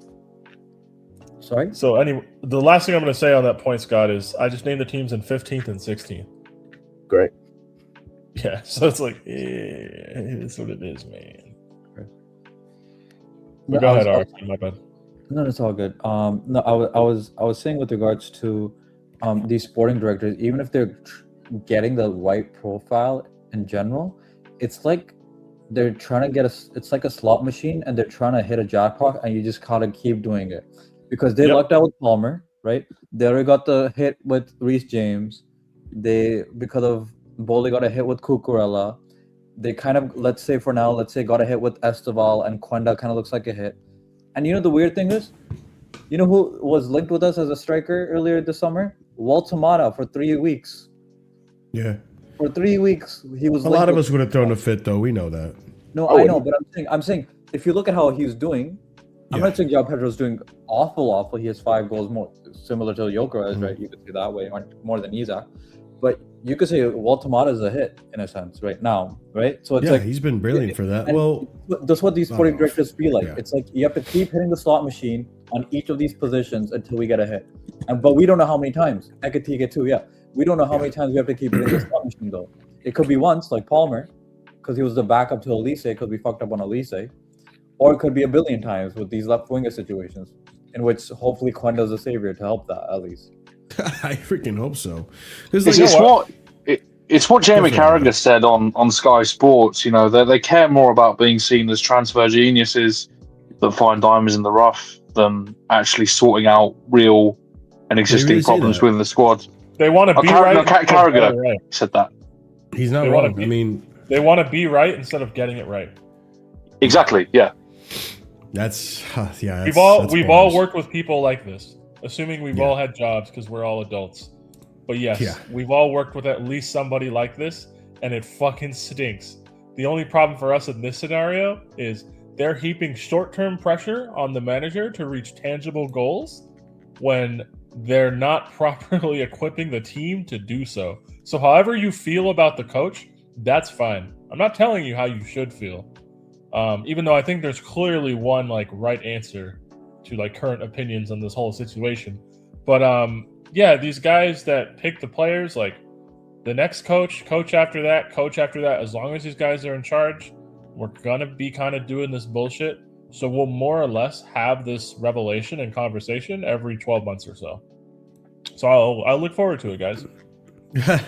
Yeah, it's spot on because even to an extent, bless you, Maresca, for having lasted this long before saying anything, or not even before saying anything, but before, starting to have more and more of these outbursts that Pochettino had towards the end of his first season, right? Where I don't know where Pochettino got the balls from. What, you started winning a few games and all of a sudden you got the balls to like stand up. What's up? You just get sick of it. Like, it's one thing if I'm shit at doing my job, right? Which like in real life I'm not. But like if I am, that's fine. You don't get to tell me I'm shit at my job if you're shit at your job and how you do your job directly affects my ability to do my job. Yeah. Like, and it feels like in now the river and it flowed downstream, bro. Like, this is what happened. And what's kind of crazy is that it feels like right now we're even more micromanaged than when Poch was here.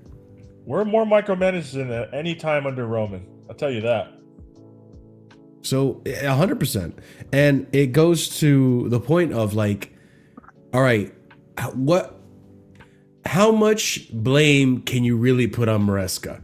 Because that's where we don't know. We're not transparent in that aspect of like, is Maresca picking the lineups? How are the directors influencing these lineups? How are the directors influencing this rotation? Well, you have to put yourself in the shoes of the club staff, really. I mean, as you may have seen with reports, they're not happy that he's been like using the success over the last 6 months as like a way of putting pressure on. They attribute the success to their model, not to the manager and his tactics or his management. Then it seems we have a disconnect. Yeah, they're coming with the position based on reports too that Maresca should feel grateful that they gave a championship manager a chance. That's fine, but like the only reason those guys got the extension is because the team achieved the objectives of last season. I can understand that at first, the first season, but then what he did at the end of the first season, brother, you have no leg to stand on because he's proved himself. We had Tyreek. Yeah, you George, left him to die after January. To be fair, we had Tyreek George back up 9 when all the money was in the middle of the table. Oh, like, dude, CP, I got mad when you said that. I can't lie. Yeah, dude. Like, I don't know where the outlet was, but that would piss me off. Basically, it sounds like Maresca should come out as grateful that they gave a championship manager a chance.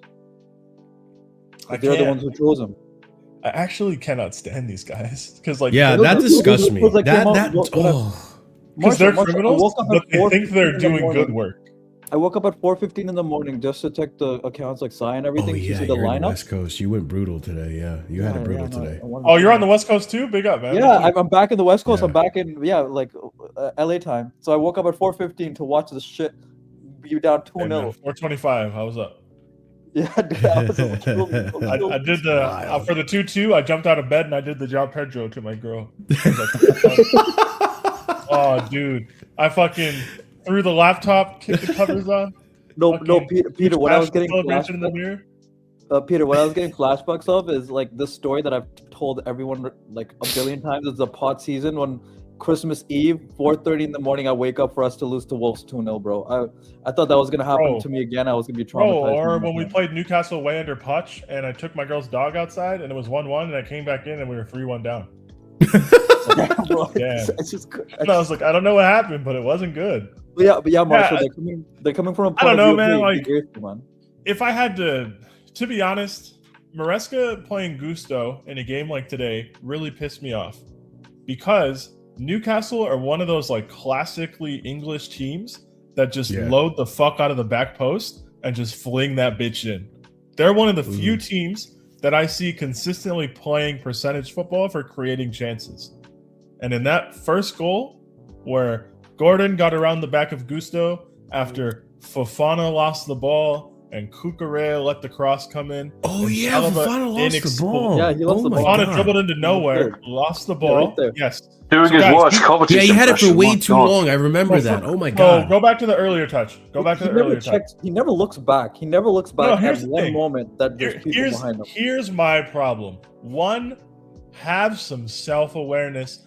2, pass the ball right there or there. No, it's not. There. There's many options. João Pedro's open.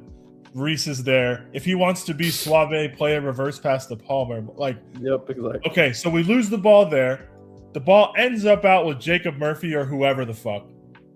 But like immediately, bad posture to lose the ball in, right?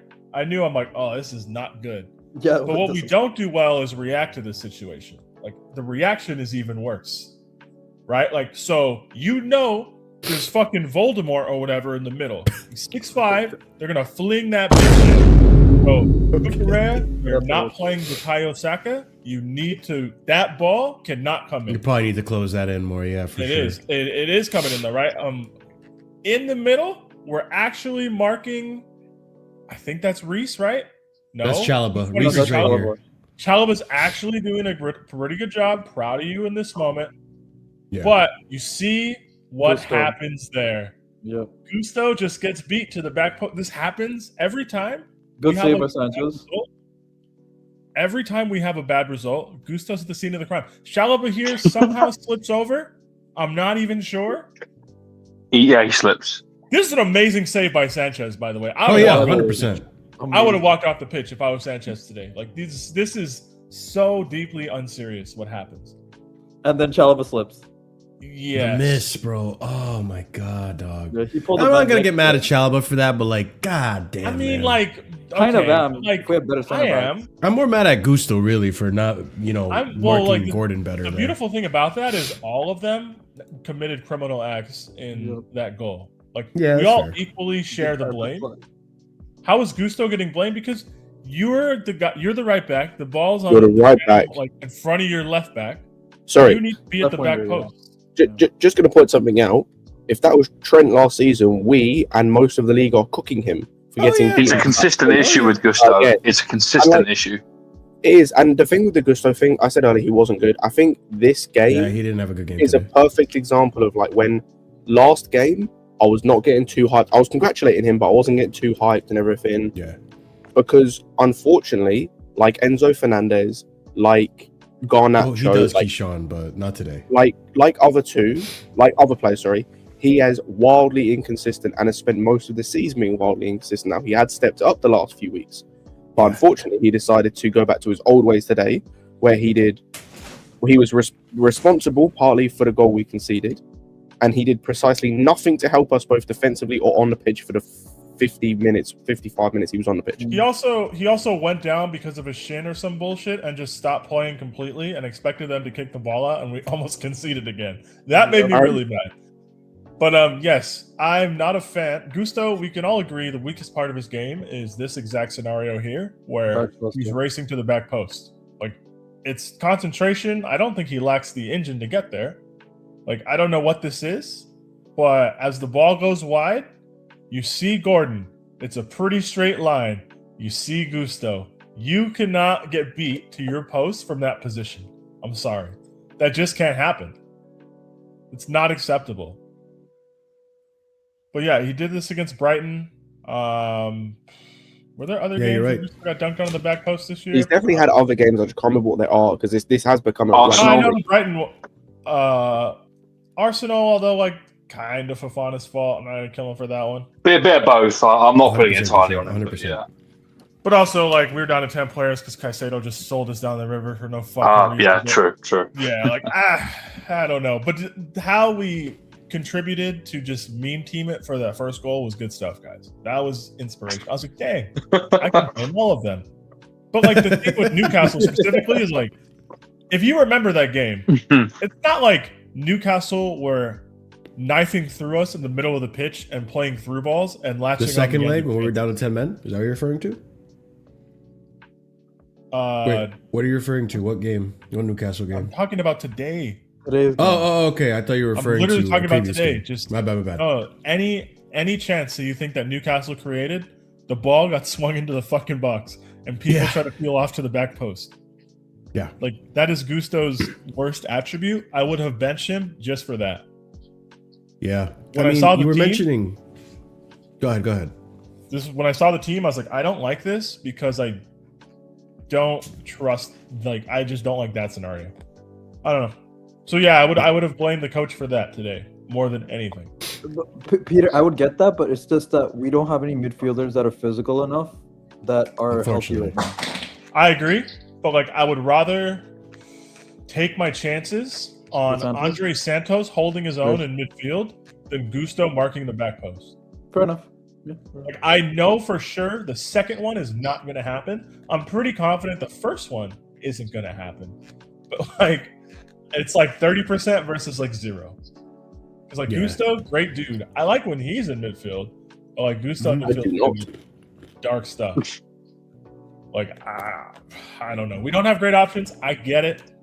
But against a team that just swings that shit to the back post and gets runners there, I'm good, man. I mean, you brought up the set pieces, and the second goal comes from a set piece we concede pretty much. And it's right here. Big up Lewis Hall. Had a decent performance today, I think. Lewis Hall. Former Chelsea player. Fuck him. But yeah, it comes from this cross from Gordon. Gordon, who hasn't even been that great this season, but finds Voltamata. And by the way, just before we get to the talking about the actual defending for the goal, like I said earlier, I wasn't going to get on him too much for his performance, but after watching this goal, I really need to stop hearing about Pedro Neto's defensive work. Like, was there any attempt to stop the cross? No. Like, this is awful from Neto. To stop the cross it. The thing is, like, there's no overlapping threat, so I don't know why you are begging him to cut inside. Yeah. Just I hate that. But also, It's on. Yeah, go ahead. go back like a few frames. So here's the thing, right? We're kind of in a really bad spot. This goal ended up counting because Caicedo was trying to mark somebody, but then like keeping you know everybody onside. It was just slick as well.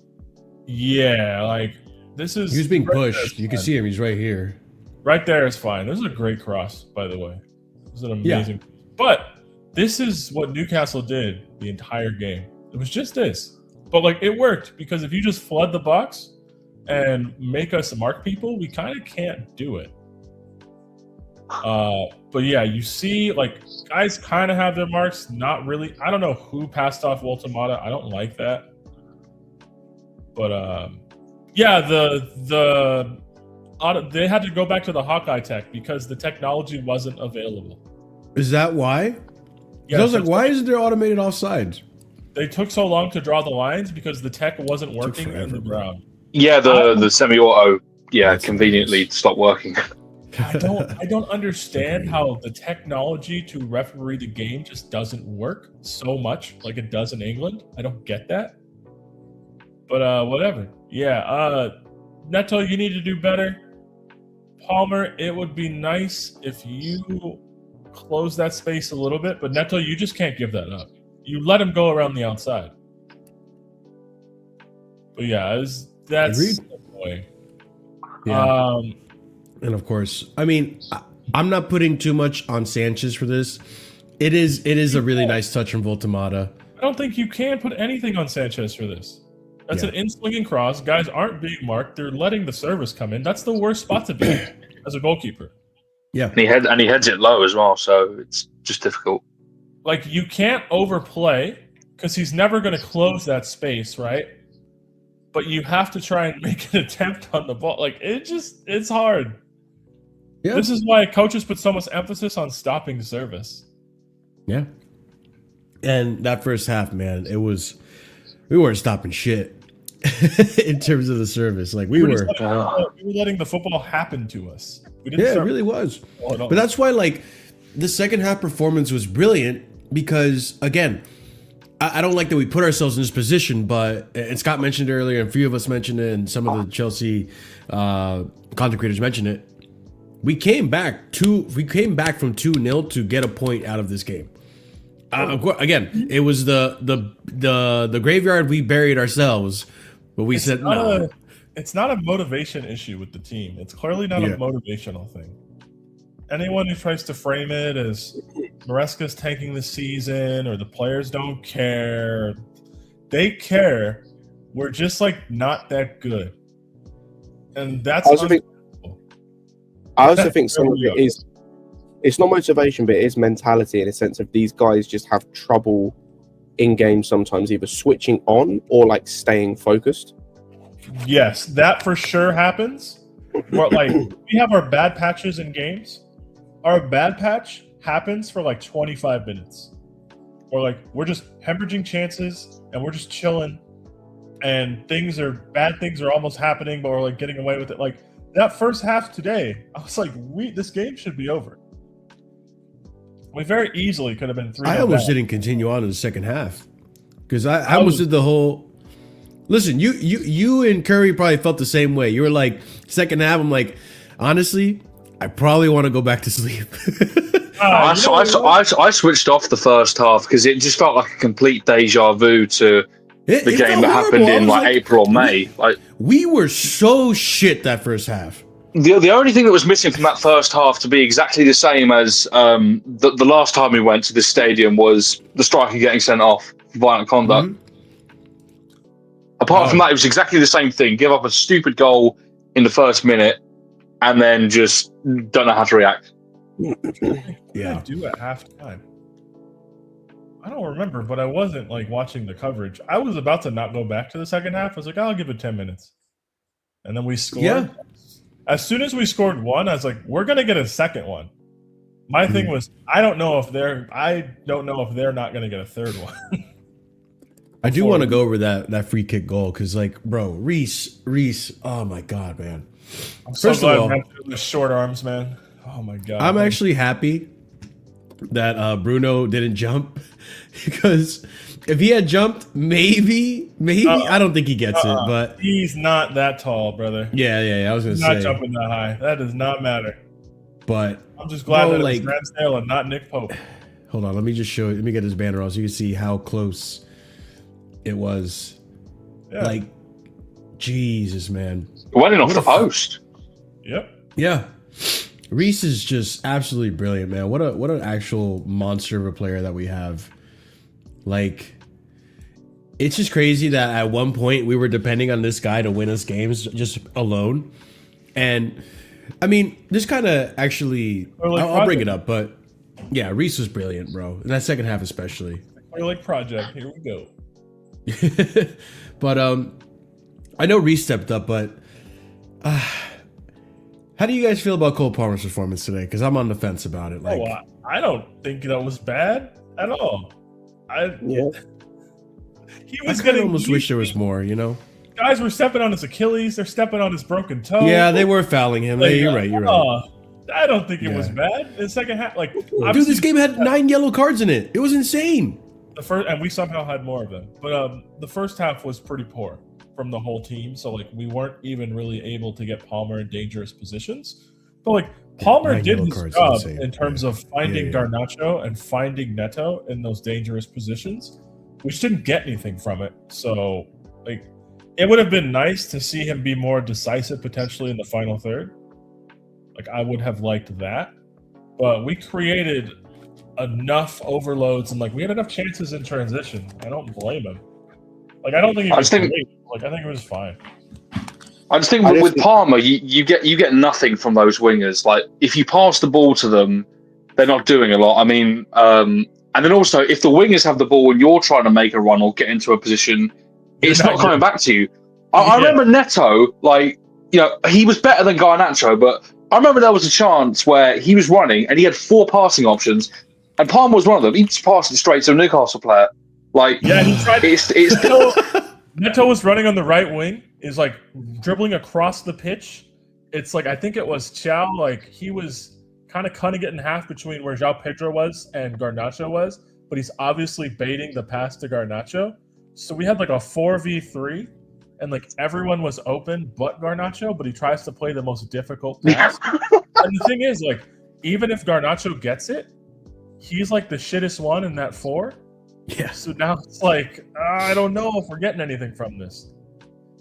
Like, at least if Neto gets the ball, 9 times out of 10, I'm like, okay, we're not gonna lose it.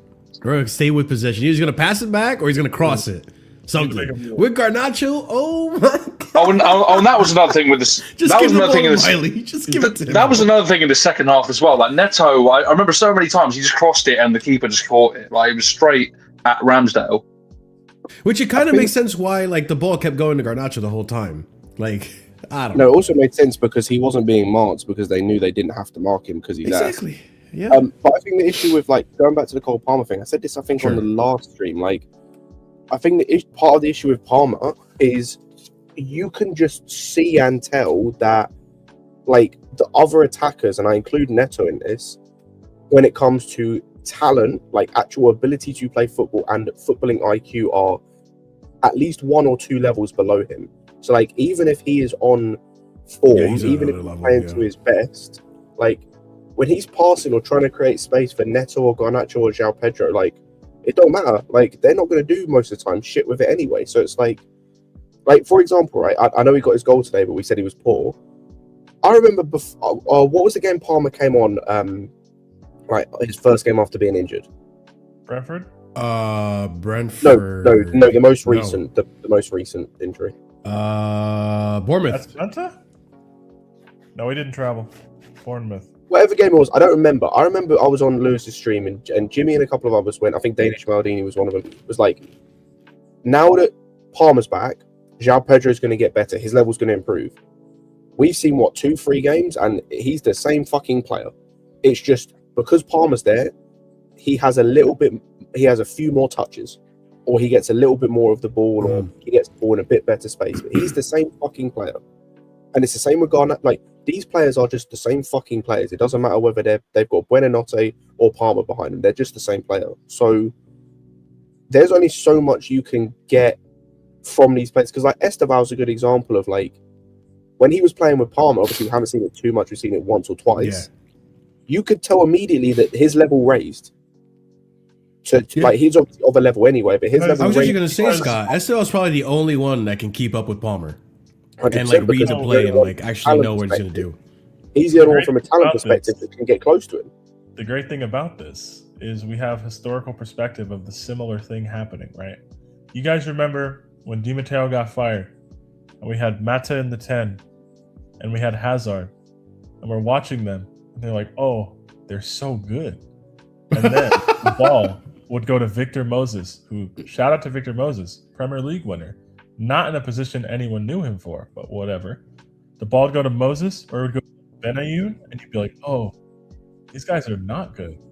Like, it's tough to, especially in attacking positions, when people are just on a different wavelength or like there's just a crazy skill gap. Like, Matt would play the ball through to Torres. You know that he's not making that shit. So you need to crash the box behind him, brother. Like, there will be a rebound. You know, it's like that kind of thing. One thing I will say, Scott and Pete, which you might not like that I'm even pointing this out now in this in this current climate. One thing I will give the sporting directors is at least you're trying to build a team around the right players. Cole, Caicedo. That's not commendable. Yeah. I also don't know if they are, to be honest. I don't know if that's true either. Like, we gave Palmer, he said, hey, thank you for winning us the Club World Cup. Well, here's Garnacho and Gittins. The way I'm thinking about it is more so like, at least you're not trying to sell them. Because they could have easily just turned around and flipped Palmer and sold like, Palmer. I guess the point is at least they're not completely sabotaging us. Yeah. I mean, it's their job to help us be better, but yes. Yeah. Like, at least like it would have been really stupid if they were trying to build a team around like, I don't know, fucking I don't know. You get what I'm saying? But like it's almost impossible to do It's that like bare because minimum, yeah. you would get sacked because like you can't build it like for you to build a team around. Let's just as an example go Chalobah, right? Sure. He'd have to play every single game, which like or actually no, let's not use Chalobah because I mean, let's go Tosin. If they try to build the team around Tosin, it means he has to play every game, which means you're going to do shit, which means you'll get sacked. Like, and also because it's Tosin, he has a shelf life. Like, he can't stay in this team for 10 years. So what happens when he gets sacked and you built your team around him? Sorry, when he leaves, sorry, you built your team around him. People wanting Willian to take the 10 after 15-16 when Hazard had one bad season. Like, oh, Willian's our best player. It's like, oh, that just means our team's doing shit if this is the actual debate. One thing I gotta, since we were talking about João Pedro, right? Scott, I think even you have to admit that goal for João Pedro, Sanchez was brilliant. You got to give it to him. This is a brilliant pass from him. Scott doesn't hate Sanchez or João Pedro. I used to hate Sanchez. He used to hate Sanchez for sure. Yeah, but he's over it now. Scott's matured. He hates, as I do, that João Pedro's not like a natural 9 and doesn't shoot the ball enough. I thought when I saw this pass, and obviously it's both, right? I'm not giving all the credit to Sanchez. I think absolutely brilliant from Sanchez. 80% of this, brother. Yeah. I was gonna say, like, good on Sanchez to at least get the pass in the right general area and find it as quickly as he did. But great on João Pedro for one being available in this space. He's also never doing this again, by the way. Like, I think he's pretty good at controlling the ball aerially. We're never scoring this goal again. Look at this touch. Like, rewind it. insane. Rewind it. Okay, hold on. We got to analyze how Chow did not think this was happening. Like, his feet are all crossed up. He's fucked. There's no chance he's changing direction. He thinks he's taking that on his chest and he's trying to clamp him. João Pedro says, fuck no, brother.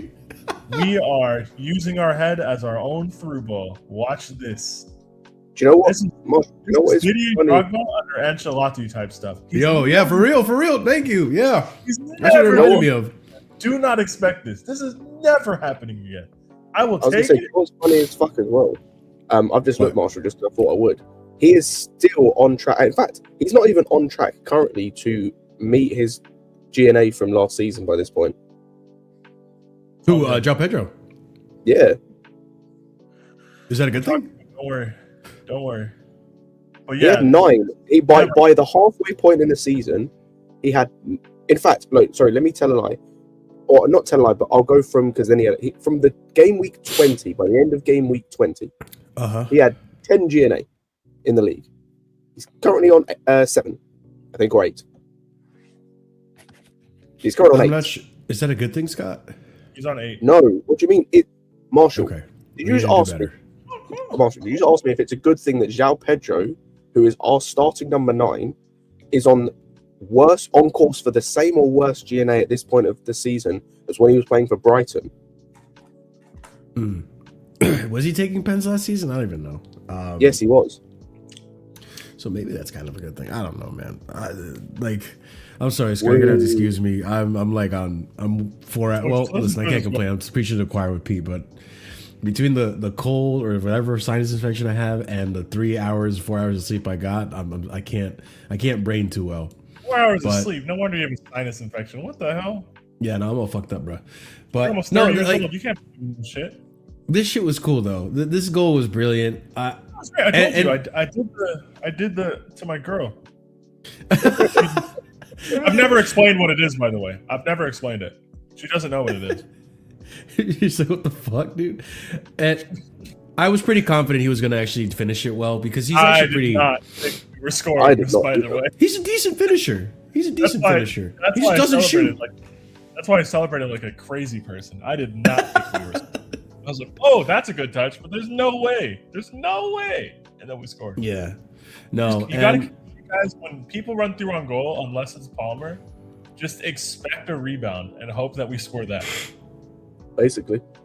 Mm-hmm. Like how Cucurella put his arms up when Palmer was through on goal. That's the only time I do that. With the other guys, it's in God's hands, man. João Pedro, thank you. Fair enough. And to also like give kudos to João Pedro, he did this on Malik Chow, who Malik Chow has been brilliant for Newcastle this season. He can hold that. He can hold João Pedro's pocket. He can hold it. No, it was a brilliant goal. Like I'm big fan. I want to see more goals like that. That was lit, dude. That was lit. If we only would have won, but it's all good. Yeah. Because like to me, like this is like a bit of a boomer opinion, but like if you're down 2-0 and you tie the game, like somebody should have to win. Like you should have to play until somebody scores. That'd be great, actually. I'm not gonna lie. We probably lose more games though. 2-0 to 2-2 draw is the worst thing in football because like a team's about to get smoked and then they come back and they're about to win and the other team's about to collapse and then neither of those things happen. So you're just like, oh, like I don't know. It's kind of disappointing. Yeah, I kind of wish that second half was really entertaining on both ends. To be fair, we're actually really lucky that Alanga is really shit. Barnes is a war criminal for his miss at the end. By the way, dude, he had a hat trick of misses. Hat trick of misses. Harvey Barnes, you are a criminal. If your manager gets sacked, you should have to go as well. I'll be honest. That was crazy. And speaking of which, by the way, I'm glad you put that with this quote on the screen because I'm gonna be honest, I don't like this quote because like at least the last bit. Because by the same token, they could have been 4-0 up in the first half, and Harvey Barnes should have scored at the end. So like, just take the draw and keep it stepping. Also, I don't know how we didn't get booked for that dive. That was terrible. That was terrible. But when a guy runs on the pitch and dives in 2 minutes, I know he's not doing anything. Yeah. What'd you guys think of the Chalaba foul, by the way? Or not the foul, but like, you think that was the right call? I kind of see it. Not right. The decision at the end where they didn't give him the red? No, where Chalaba decked who was it? Was it Barnes? I think it was Barnes. It was Gordon. It was Gordon, yeah. He like I think that's a foul? Shoulder decked him out of from the because Gordon was about to beat him. They just let dudes walk over Palmer's Achilles. You're gonna give a pen for that? No. Yeah. You can't do that. Yeah. It was pretty aggressive. I can't lie. I didn't think that Gordon didn't match it. The only thing that would have made it a penalty, Marshall, which is why I understood they checked it, is because of the leg. Like the shoulder isn't like it's shoulder to shoulder, but the fact he steps across him and there may have been contact on the leg first. That's why I can understand they checked it because that would have been a pen. If he caught him with the leg first before the shoulder came in, it would have been 100% a pen. which is why I understand that they VAR'd it. But yeah, the shoulder's not a pen. Like that's just shoulder to shoulder. Like man, the fuck up if you're Gordon. Gordon also went down like he got shot. They were looking for that penalty at the end, bro. 100%. No, I don't think desperately looking for that penalty. The one at the end as well though with Reese, like. Mm-hmm. I don't think it was a red because I don't know if Barnes has control of the ball, but that was a stupid. That's a stupid like. It's a stupid like thing to do, like in that moment. That's a stupid decision, yes, because even if Reese never pulls Barnes there, he never gets to that ball anyways. Yeah, he probably bounces and But yeah, no, that's a stupid decision. But no, you're never giving him a red there because there's no universe where Barnes is getting that ball, even if Reese didn't exist. So no, I don't really have issue with anything the ref called or didn't call, short of the Achilles on like Chow stepping on Palmer's Achilles, the ref just being like, I don't know. Or when dude stepped on his toe and the ref was like, I don't know. But Gusto going down and holding his knee or whatever, while we are just trying to defend when you're the right back is not a good move. Like if you're the striker, you can just sit in the half line. Yeah, sure. But was that when Sanchez lost his fucking mind and went at the referee for? Yes. Yeah, I was actually pretty pissed off about that too. I can't lie. Like I get it. It would be nice if they stopped the game, but they're in 13th and they're struggling and they're looking for any sort of win they can get. They're obviously not going to be nice. Yeah. They're like, I don't know why anybody on our team expected them to kick the ball out of play. It wasn't gonna happen, but like it's just I can't lie. I wanted to lose my head on that moment too. So big up Sanchez for doing it for me because I was like, how the fuck he's been down for like a minute, almost 2 minutes. Like ref at all? No, okay. But it's not a head injury, so they don't have to stop the game. No, I get it. Enzo actually came out with some quotes today. Obviously, I pulled these up because these are in regards to the performance. So he said in the first half, he said this. After the first half, they deserved to win the game for sure. But after the second half, we deserved to win the game. After the second goal was scored, we had 3 or 4 chances to win it. And he came out and said, as to why the first half was so bad, this is what Maresca thinks. The key for me was the goal we conceded. After 3 minutes, you concede a goal and the game goes in the direction they want. We scored twice in the second half and could have scored more goals. We just adjusted something in halftime. It's not easy to come back in the stadium. And I get that. It's not easy to come back in the stadium, but I don't like that. Why is it that for you, Maresca, it happened, the first half is a result of that first goal we concede. And all of a sudden the mentality of the team just drops and we can't perform. But Marshall, I think I said it earlier, we've seen this so many times, and it's something I've talked about under Poch, under Maresca first season, Maresca this season. I don't know if this is an issue with the manager more than it is some of the players we have in terms of their mentality and also with having a young squad. Mm-hmm. We have a massive issue in this squad with getting punched in the mouth. Like the moment that something happens to us, whether it's a goal, a decision in a game, like say we get an unjust red card or we score a goal and it's offside or something, there are too many times where something happens that we don't like or affects us mentally and we crumble. And we dwell on it. Yeah. Yeah, and it's normally a performance in the middle of a half. Yeah, we don't know how to playing more well not turn it or playing shit. And playing shit doesn't mean you're gonna go down 3-0. Like first half Wolves was pretty bad, guys. I don't know if you remember. Yeah, it was. I was there. It was pretty bad. You were there. And I was like, you know what? On the bright side, we tried to give Wolves the game, and they can't even string passes together in our half. If we just score one goal, we'll win.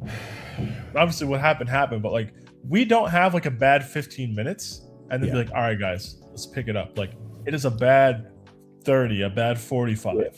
And I think, unfortunately, and to be fair, that's who we have. Like, because, like, for example, if this was back in previous years, we have dudes on the level of Hazard, Lampard, Drogba, Terry. We have dudes, Silva, who will go like, what are we doing? We're Chelsea. Like, turn this around. Unfortunately, outside of Casado and Reese and Palmer, sometimes, because at the moment it's a bit hit and miss because of both injuries and also, like I said earlier, tactically speaking, the way Maresca's using him at times is just dumb. Outside of those three players, we have no one else that really knows how to actually They're just wild cards.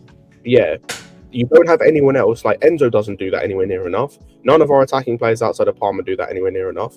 None of our defensive players outside of Reece do that at all.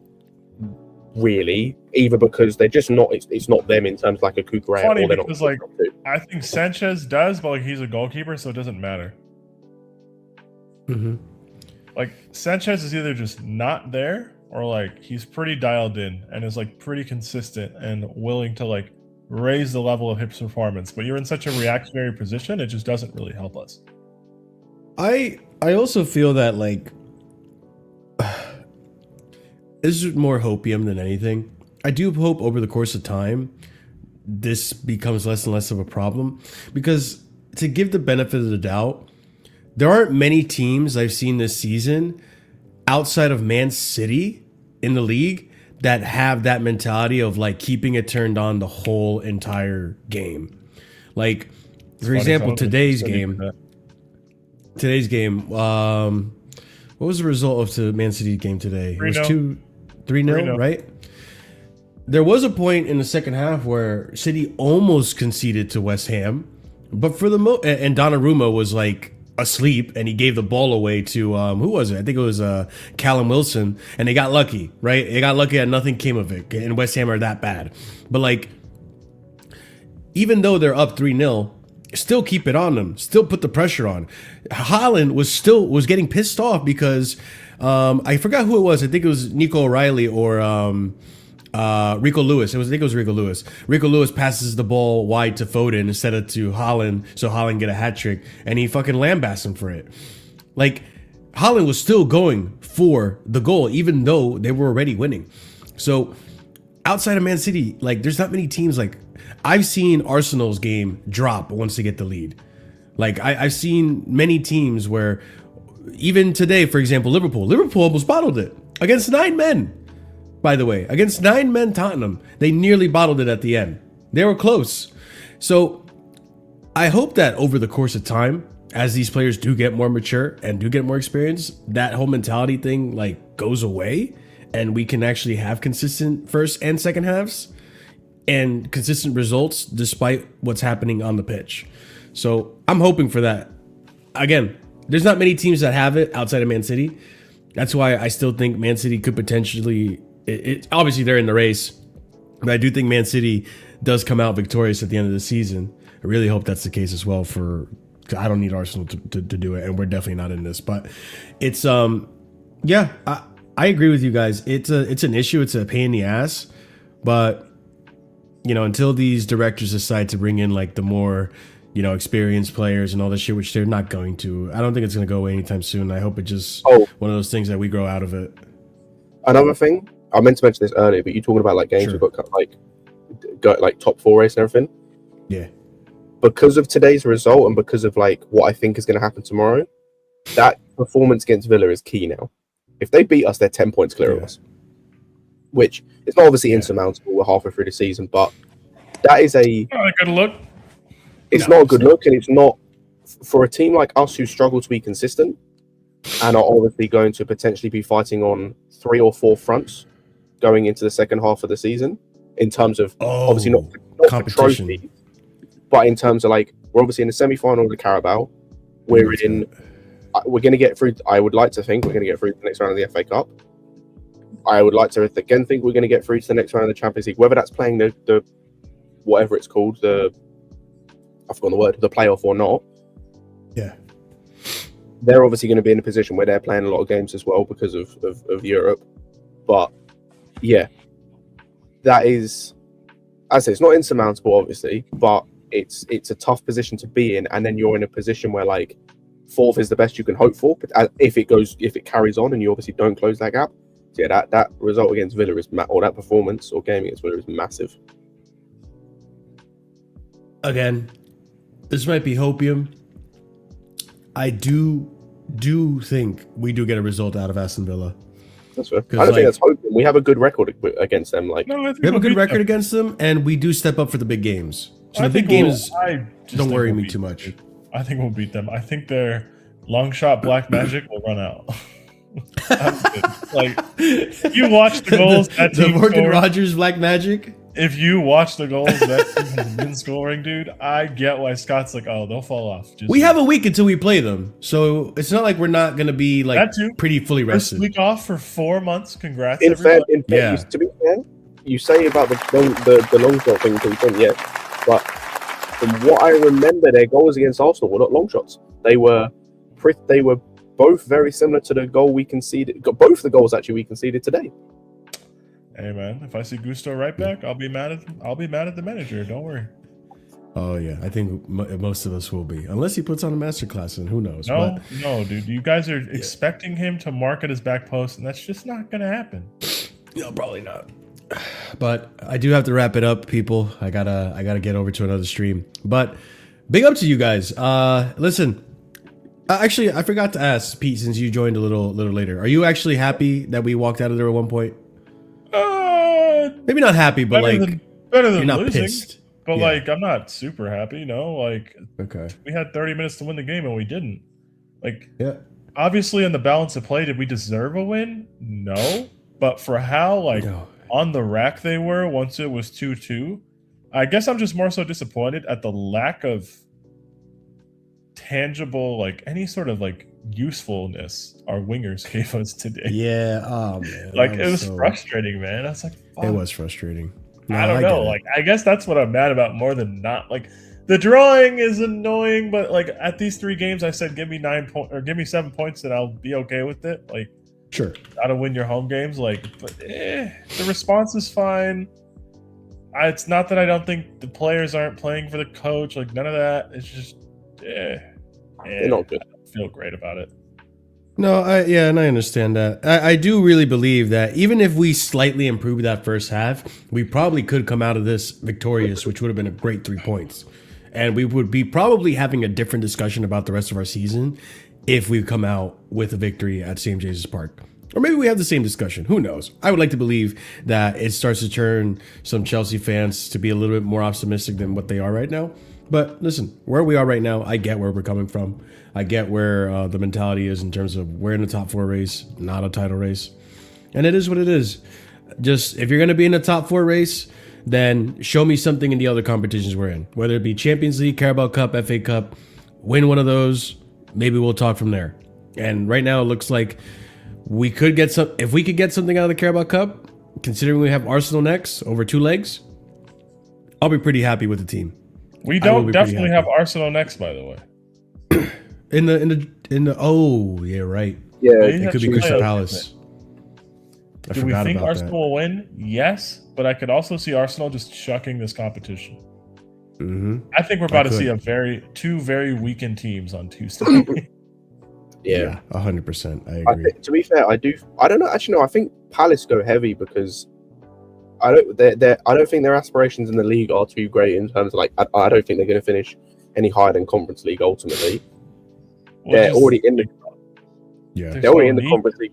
I think they're going to go for like trying to win a domestic cup again, or Mhm. and I should say probably winning the Not a bad aim either for them. yeah, because then if they win, what's it called? If they win a domestic cup, they get Conference League minimum anyway, and then if they can win the conference, they get the Europa League minimum anyway. So like, I think that's a better Yeah. bet for them than Unless trying. they're Palace and trying to finish in the top 5, like realistically, I think there's no point in like. Obviously, they're professionals; they'll do it. But like, you want to have a good league campaign. But like, they broke their points record last year as a club and finished like 9th. Like, it just enjoy it, enjoy the cups, enjoy all the games, try and Mhm. win something. I think that's what they should focus on. But if I were them, I could see them playing a strong team against Arsenal. I guess, but I was just 100%. expecting both teams to try and gracefully bow out of this competition. To be honest, Yeah. I think it's a hindrance more than anything, I understand. at least for them. Yeah, no, it makes sense. But yeah, we're gonna wrap it up, guys. Big up to every single one of you guys in the chat. Be sure to smash up the like if you haven't done so already. Be sure to subscribe to the channel if you are new here. If you have some hype points to spare, definitely consider spending them or sparing them on Casually FC just to help out with that algorithm. Check out some of the links in the description, of course, if you want to see some more content. We'll be back here tomorrow for the Casually Chelsea show. Obviously, we have a few updates in regards to Maresca and other news that's come out as well. Not much to talk about, but there's a few things, so I'll probably still have a Casually Chelsea show regardless.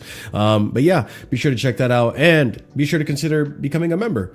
4 different tiers starting at 99p, and if you're at the proper casual tier and higher, we give shout outs at the end of every show. That's going to go out to JC, Dark, Lanray, Sadiq, A. Soliman, EE, and Adrian. Big up to you guys for the support, and as always, big up to all of our members as well for the support. Hopefully you guys enjoyed the football today, the Premier League today. It was an entertaining day, I'm not going to lie, jam-packed with a lunch of football. Tomorrow is United Villa. That should be an interesting game. And yeah, we'll take it from there. But big up to every single one of you. Have a wonderful night. As always, stay casual. Say hello to Sarcasm City as well with the raid. Copy and paste the message there. And then we'll see you next time. Peace.